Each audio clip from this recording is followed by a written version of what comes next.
Бәріне сәлем. Пайдалы бол каналына қош келдіңіз. Бүгін біз тиынгүл немесе ақша ағашының зияны жайлы айтатын боламыз. Ол туралы айтпас бұрын каналға тіркеліп қоңыраушаны басуды сұраймын. Алдын ала рахмет. Тиынгүл отбасына ақша тартатын ең танымал бөлме өсімдіктерінің бірі. Бірақ тиынгүлді немесе красоланы үйде ұстамаудың бірнеше себептері бар. Ақша ағашы немесе тиынгүл неге қауіпті?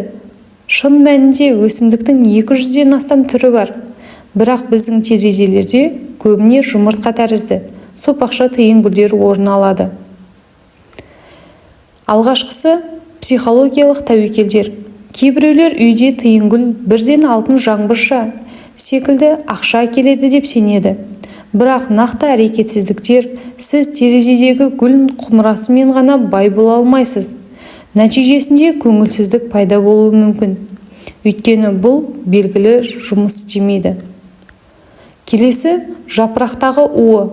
Әрине, саналы адам өз санасымен ақша ағашын жапырақтарын шайнамайды.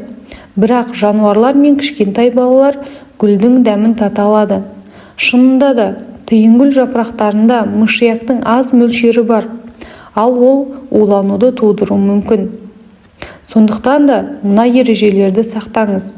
Егер ақша ағашын үйде сақтағыңыз келсе, егер сіз тиынгүлді өзіңіздің қарапайымдылығыңыз, әдемі майлы жапырақтары және тез өсуі үшін жақсы көретін болсаңыз, өсімдікті өсіріп баптаңыз.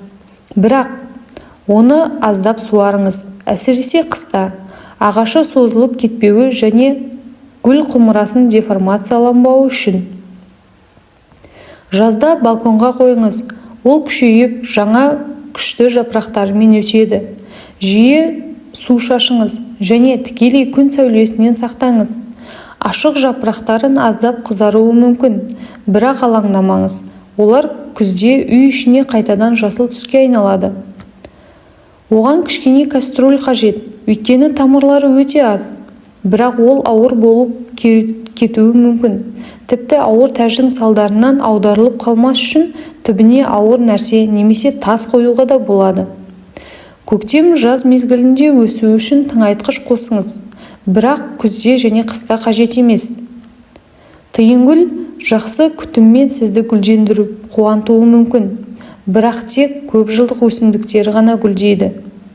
Сіздің үйіңізде тиынгүл бар ма? Сәндік үшін сақтайсыз ба, әлде тастап жіберер ме едіңіз?